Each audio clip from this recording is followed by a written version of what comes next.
show. Not one little bit. Welcome. So you saw what happened yesterday. How do you respond to it? Well, I was actually there yesterday, Okay. and I have to say, where I was, we were observing social distancing pretty well. I was actually... Where were you? Where were you? You can't have been in Parliament Square. Oh, yes, I was. Yes, no. I was, well, actually, I was a little bit outside Parliament Square. Right, okay, because Parliament Square, they were all crammed in like sardines, weren't they?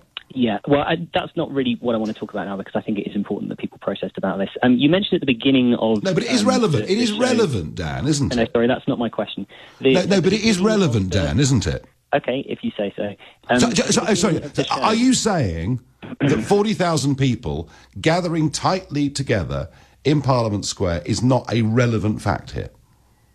Well, of course it's relevant, and it's terrible that Thank you. Carry on. More disproportionately. Okay. Right. So at the beginning of the show, you mentioned that 13 out of 163 people, black people, die from police custody out of 162 people. Do you know what that is as a percentage? I do, and I also know what the percentage. I also know what the percentages are of black people that get arrested or detained by the police as opposed to white people.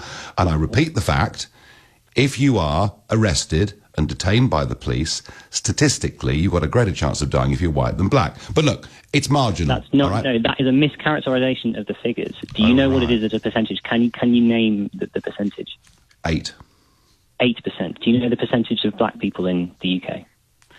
The percentage of black people arrested for crimes is 9%. No. 9%. 9% of 9% in the UK. 9% black people in the UK. 9% of all arrests are of black people. No. Okay. 3% is the number of black people in the UK. Yes. 8% of people that are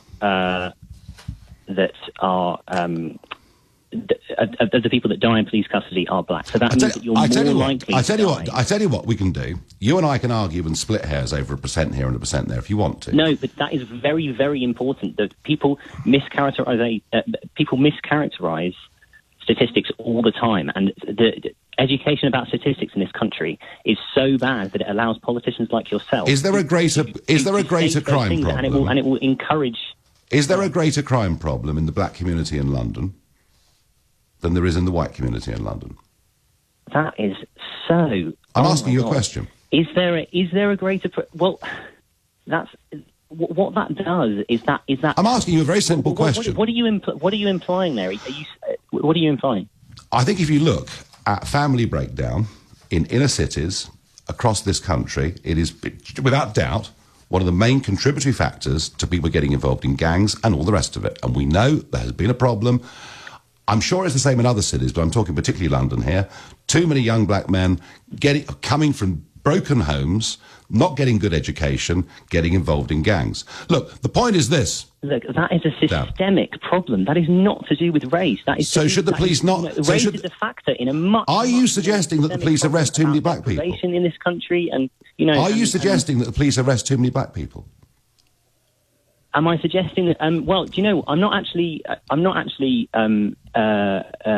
know enough about that particular subject to be able to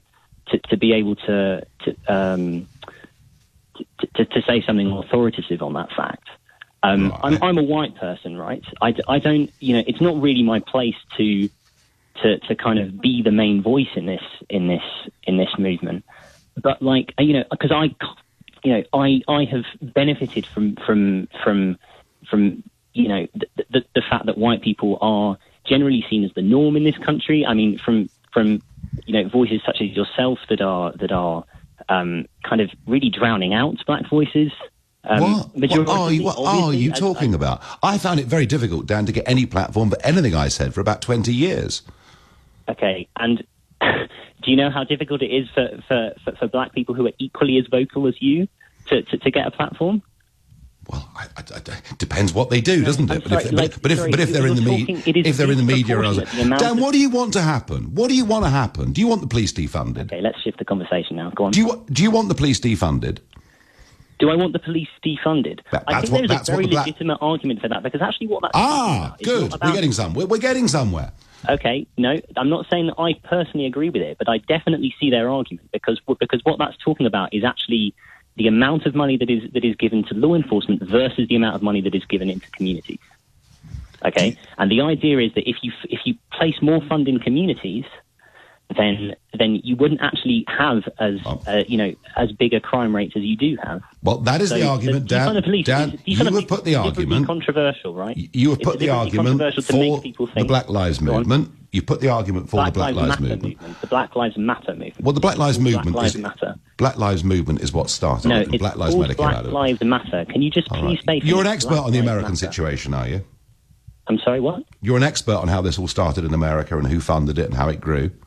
I'm not an expert. No, I know, Dan. Dan, listen, enough. You've made the argument. Okay. You've made the argument that the police shouldn't get the money. The money should go straight into the communities. And that is what the Black Lives Movement in America started off campaigning for. And in a way, that is what the Black Lives Matters movement is doing in Britain today. Now, you can argue that all round the houses, but let's not pretend that it's anything other than it is. It is now.